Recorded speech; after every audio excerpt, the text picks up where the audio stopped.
After the son's leukemia battle, a mother was arrested for his death. She exposed an ex-husband's plot and proved innocence. The autumn afternoon sunlight streamed through the window of the small apartment in St. Louis. Margaret Wilson was helping her son Ryan with his homework while preparing dinner in the kitchen. The 12-year-old boy had his textbook spread out on the table, working on math problems, but occasionally showed signs of fatigue. "Hey, Mom," Ryan said, putting down his pencil and turning around. "Dad promised to take me to the zoo this weekend. Will you come with us?" Margaret stopped what she was doing and looked at her son. Ryan's cheek seemed a little paler than usual. Over the past few weeks his appetite had decreased, and he lacked his previous energy. However, seeing her son's face as he looked forward to the promise with his father, she could not let her worry show. "Treasure your time with your father." Margaret smiled gently. "I have to work on Saturday, so you two have fun together." Since their divorce 3 years ago, Margaret had been working as a receptionist at a small accounting firm in the city. Though she wanted full-time work, considering Ryan's care, part-time was all she could manage. Her ex-husband, David, was a successful orthopedic surgeon who was financially well off, but she had won the custody battle. The judge had determined that living with his mother would be more stable for Ryan. Weekend visitation days were special for Ryan. David would take his son to expensive restaurants and buy him new toys and games. When Ryan returned, he would always excitedly tell his mother about the day's events. While Margaret was happy to see her son's joyful face, she had complex feelings about her ex-husband providing things she could not. "Are you happy being with me, Mom?" Ryan asked one evening in bed. Of course, Margaret kissed her son's forehead. "I am the happiest in the world. Dad lives with his new wife, but he still loves me, right?" "Your father loves you very much. That will never change." Ryan smiled with relief and closed his eyes. Margaret gazed at her sleeping son's face for a while. Life in this small apartment was not wealthy, but their time together, just the two of them, was a treasure beyond anything else. However, shadows began to fall over those peaceful days around the end of October. When Ryan came home from school, he would want to lie down immediately. He could only eat about half his meals, and his previous liveliness was gradually disappearing. "Something is wrong with my son," Margaret consulted the pediatrician. "He gets tired easily and has no appetite." The doctor conducted a thorough examination and recommended blood tests. While waiting for the results, Margaret spent sleepless nights filled with anxiety. Ryan continued to study and tried to play with friends, but in his mother's eyes, the changes in her son were clearly visible. She also contacted David about Ryan's condition. Her ex-husband, being a doctor himself, explained the importance of waiting for test results and tried to reassure Margaret. However, his new wife, Jessica, worked as a nurse. And when Margaret heard the two of them having professional discussions about her son's symptoms, she felt left out. On the day the blood test results came back, Margaret visited the hospital with her son. The moment she saw the doctor's serious expression, her heart began pounding violently. Ryan held his mother's hand tightly while listening to the doctor's explanation. When the diagnosis of acute lymphoblastic leukemia was given, Margaret's world changed in an instant. However, she was determined never to show tears in front of her son. Though only 12, Ryan understood the situation and smiled as if to encourage his mother. "It is okay, Mom. I am strong." After the diagnosis, Margaret Wilson's life began to revolve around the hospital. The oncology department at St. Louis Children's Hospital became like a second home to her. When Ryan's treatment began, Margaret reduced her work from part-time to even fewer hours, prioritizing time by her son's side. Due to the side effects of chemotherapy, Ryan's beautiful blonde hair gradually fell out. To comfort her son, who was initially shocked seeing himself in the mirror, Margaret shaved her head too. "Now we look like twins." Ryan smiled softly. "Yes, the most handsome twins in the world." Margaret gently placed her hand on her son's head. About 3 months after treatment began, Ryan's condition showed temporary improvement. The doctors gave a cautiously hopeful prognosis, and Margaret showed relief for the first time. During this period, David and Jessica also began visiting the hospital frequently. As a doctor, David discussed his son's treatment in detail with the attending physician and suggested seeking second opinions. Through his professional knowledge and connections, Ryan was able to receive more advanced treatment. Margaret was grateful to her ex-husband, but at the same time, she was tormented by anxiety about whether she was doing enough for her son. "You are doing more than enough," David told Margaret one day in the hospital corridor. "For Ryan, having you by his side is the best medicine." These words brought tears to Margaret's eyes. After the divorce, there had been a tense atmosphere between them, but facing their son's illness, the former couple had begun to cooperate. However, as spring passed into summer, Ryan's condition began to deteriorate again. He had persistent fevers and could barely eat. Blood test values continued to worsen, and Dr. Brian Chen, the attending physician, gathered the family to tell them the harsh reality. "Unfortunately, the current treatment methods are not showing effectiveness. We have considered other options, but in Ryan's case, Dr. Chen chose his words carefully. It may be time to consider transitioning to palliative care." Margaret felt like she could not breathe. It took time to understand what palliative care meant. It meant giving up treatment. There must be other methods, Margaret desperately pleaded. Experimental treatments, overseas treatments, anything. "Please try everything." David placed his hand on his wife's shoulder. As a doctor, he understood the severity of the situation. "Margaret, we have done our best. Now, let us think about easing Ryan's suffering." That night, Margaret spent time alone at Ryan's bedside.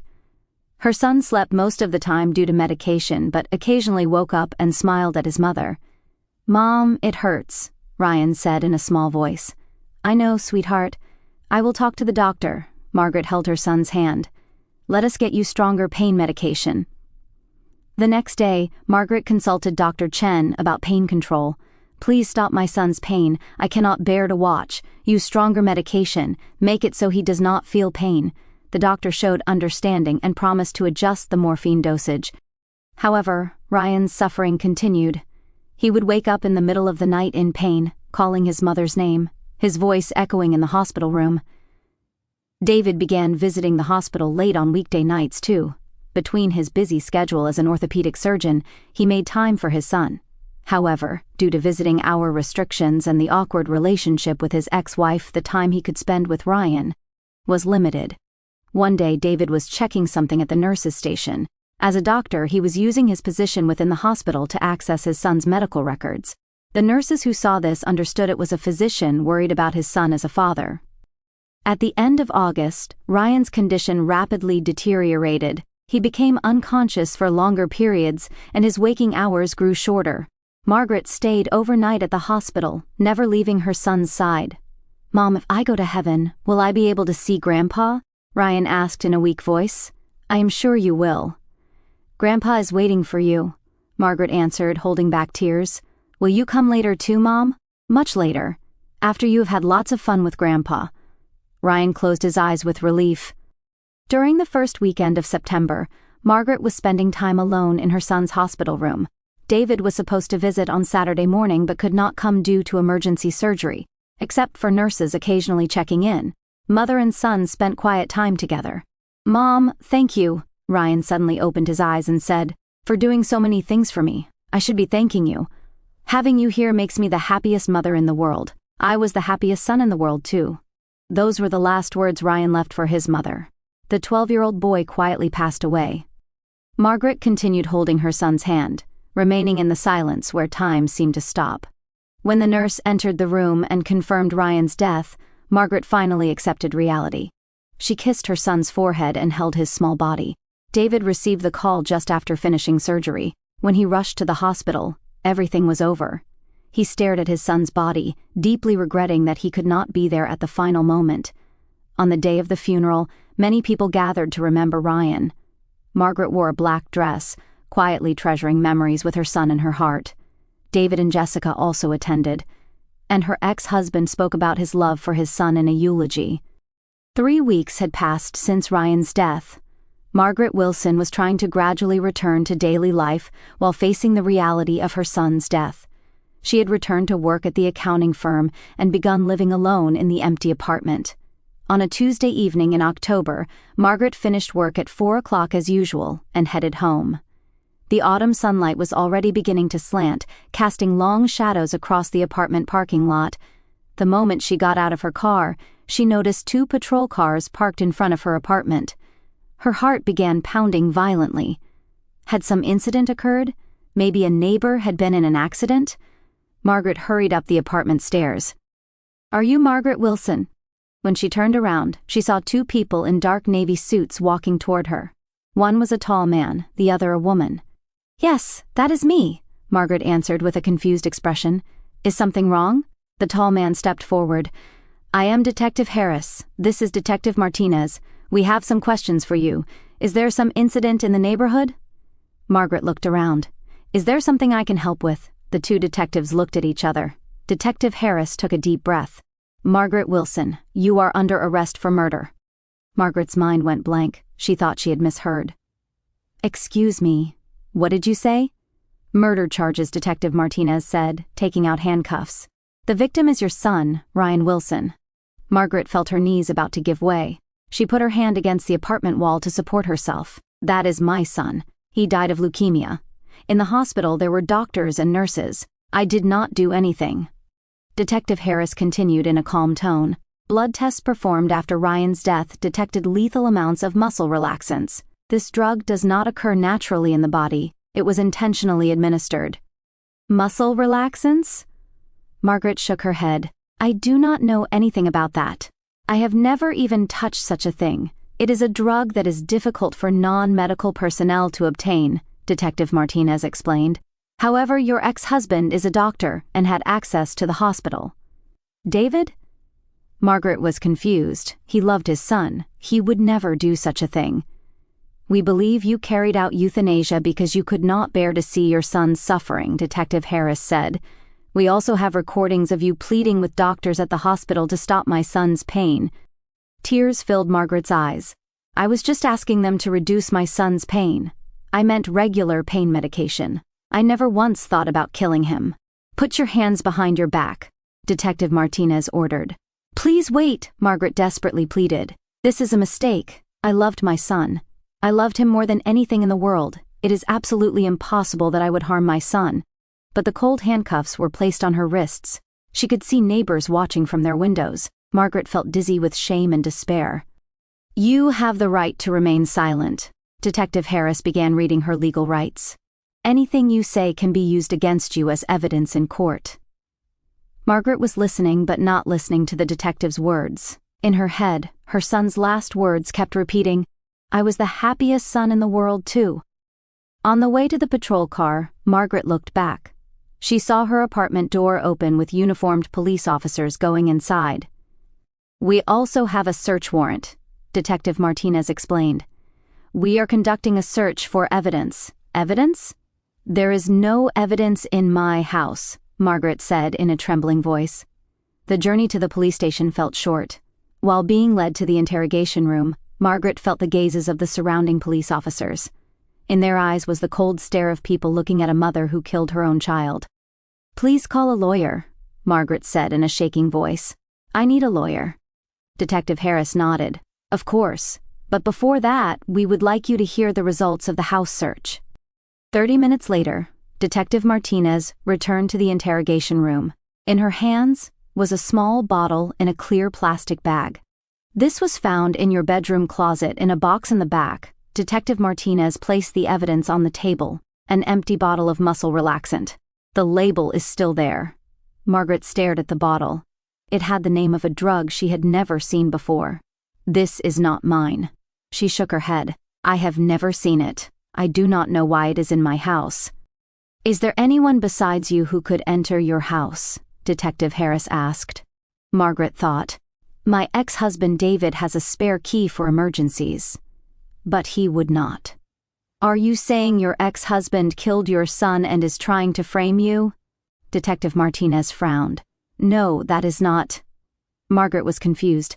David loved his son, but I also do not know anything about this medicine. The two detectives looked at each other again. There was a large contradiction between Margaret's desperate claims and the physical evidence found. "Ma'am," Detective Harris said in a slightly gentler tone, "we can understand how painful it was to watch your son suffer, the feeling of wanting to ease the pain of your own child suffering from a terminal illness." "No," Margaret pleaded through tears. "I wanted my son to live until the very end. Even if there was pain, I wanted to be with him for even one more minute, one more second. Why can you not understand that? Her desperate cry echoed in the interrogation room. Other police officers in the hallway also stopped when they heard that voice. Detective Martinez looked at her colleague.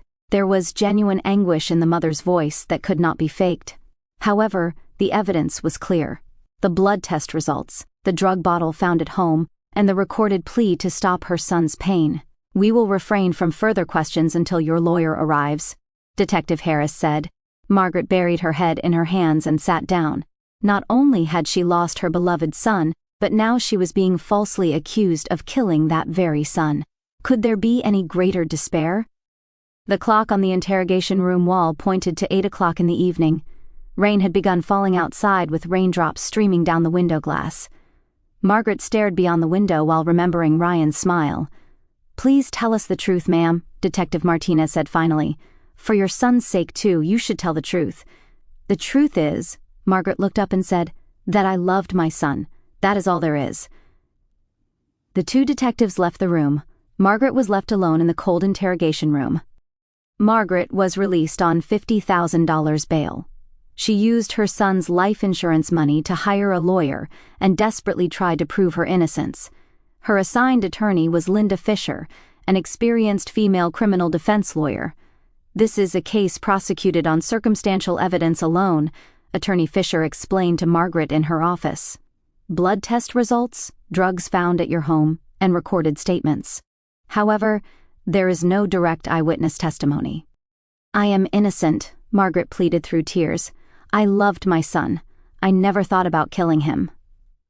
Attorney Fisher nodded. I believe your words. I am currently examining the hospital records in detail. There must be some inconsistency. A week later, Attorney Fisher made an important discovery. While scrutinizing Ryan's medical records, she found something strange in the blood test records. Something is odd, the lawyer explained to Margaret. The blood test that was supposedly performed after your son's death, the times recorded by the technician who performed the test, and the doctor who reported the results do not match. Margaret leaned forward.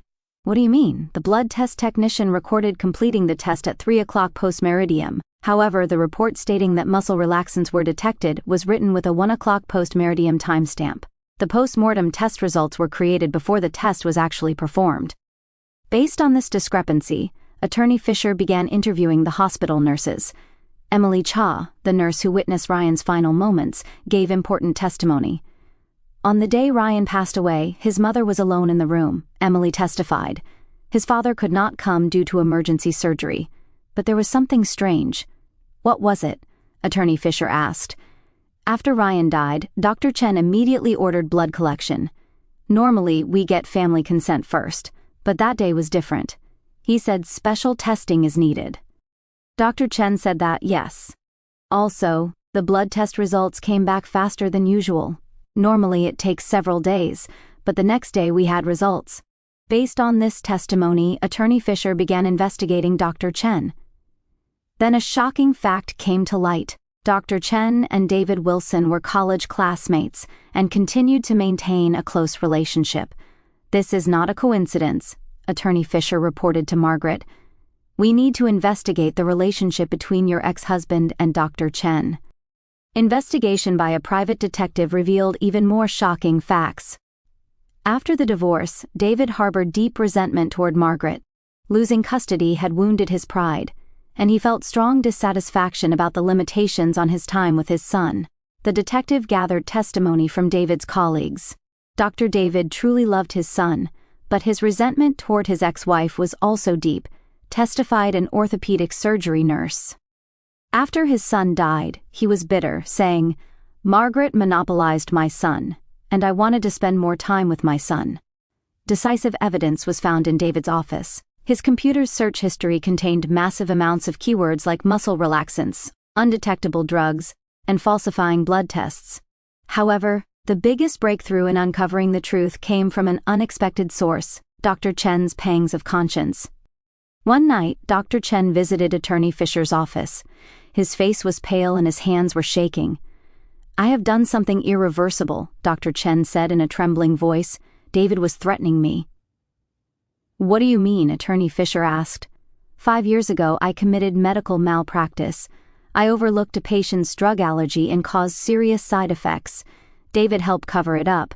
It was not reported to the hospital, and I was able to keep my medical license. Dr. Chen continued. David used that debt of gratitude to demand that I falsify blood test results. He said he would frame Margaret as a murderer.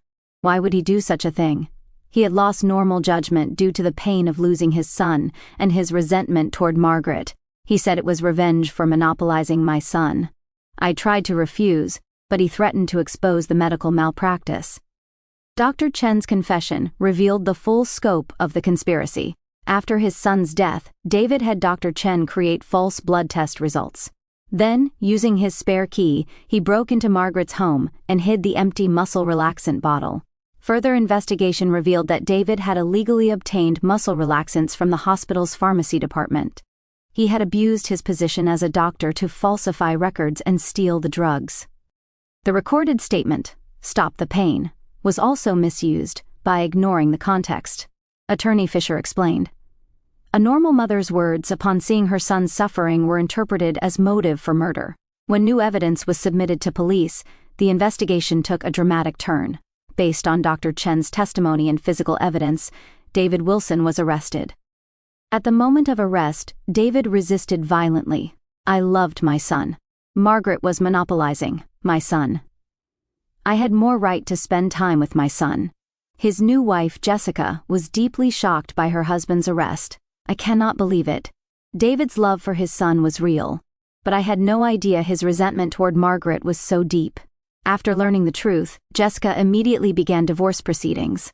I do not want to be seen as an accomplice to murder. Besides, what he did is unforgivable. The murder charges against Margaret were officially dropped. However, the wounds to her heart ran deep. Not only had she lost her beloved son, but she had been falsely accused of killing that very son, and the conspiracy had been orchestrated by her ex-husband. Why did David do this to me? Margaret asked Attorney Fisher. We were supposed to be cooperating when it came to our son. Resentment and grief can drive people insane, the lawyer answered. He turned the pain of losing his son into revenge against you. It is behavior that cannot be explained rationally. David was charged with perjury, tampering with evidence, and illegal use of drugs. His medical license was also revoked, and a long prison sentence was virtually certain. Dr. Chen was also charged with falsifying medical records and perjury. But considering that he had turned himself in, and the circumstances of being threatened, he received a suspended sentence. However, his medical license was suspended, and he was effectively banished from the medical field. When the truth was revealed, Margaret felt complex emotions. Along with the relief of being proven innocent, she was devastated by the reality that her son's father had harbored such hatred toward her. Ryan, Margaret murmured toward her son's photograph, your father was sick. I think his love for you was real. But that love went in the wrong direction. A year later, Margaret was visiting the cemetery where Ryan rested. The small gravestone was inscribed with beloved son Ryan Wilson. Thank you for your angelic smile. She placed a bouquet of white roses at the grave and sat down quietly. Ryan, how are you doing? Margaret spoke gently toward her son's gravestone. Mom is receiving counseling now. After that incident, I could not sleep well, but I am getting better little by little. The autumn wind caressed her cheeks. Margaret quietly reflected on her memories with her son. The hospital stay, his last words, and the nightmarish days that had befallen her. David received a 3-year prison sentence for perjury and tampering with evidence. His medical license was permanently revoked, and even after release, he could never work in medicine again. Jessica finalized their divorce and returned to her hometown in Texas. Your father was sick. Margaret placed her hand on the gravestone.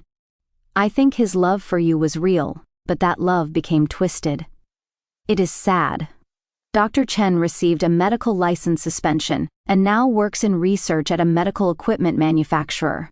After the incident, he sent a letter to Margaret. I did something irreversible and am deeply sorry. I sincerely apologize to you and Ryan.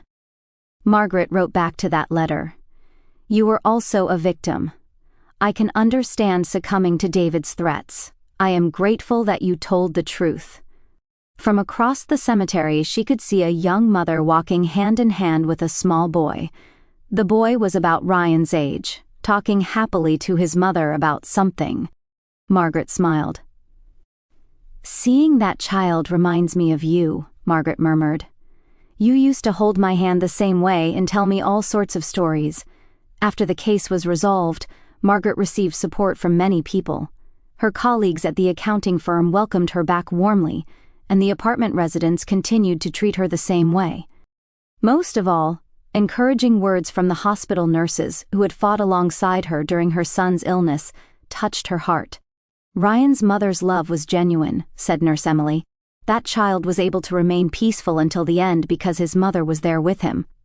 Margaret also found a new job. She helps with counseling for parents of sick children at the Patient Family Support Center at the Children's Hospital. She wanted to use her experience to support people in similar circumstances. Another new family came today, Margaret reported to the gravestone. "A 7-year-old girl got leukemia, and her mother is very worried. When I told her about my experience with you, she felt a little better." The setting sun began casting long shadows across the cemetery. Margaret stood up and gently stroked the gravestone. "You taught me what a real parent is." Margaret smiled. "It is not blood relations or financial resources. A real parent is someone who can stay with their child until the very end. Mom, thank you." In the sound of the wind, she thought she heard Ryan's voice. Margaret took a deep breath and left the cemetery. On the way home, she remembered her promise to her son. "Much later, after you have had lots of fun with Grandpa." Not yet. Margaret still had things to do. She needed to pass on to others the meaning of love that her son had taught her. In the car, Margaret hummed a tune. It was a lullaby that Ryan had loved. Her son always used to beg, "Sing that song." "Ryan, I love you," Margaret whispered toward the sky, forever in the autumn evening sky. A single star began to shine.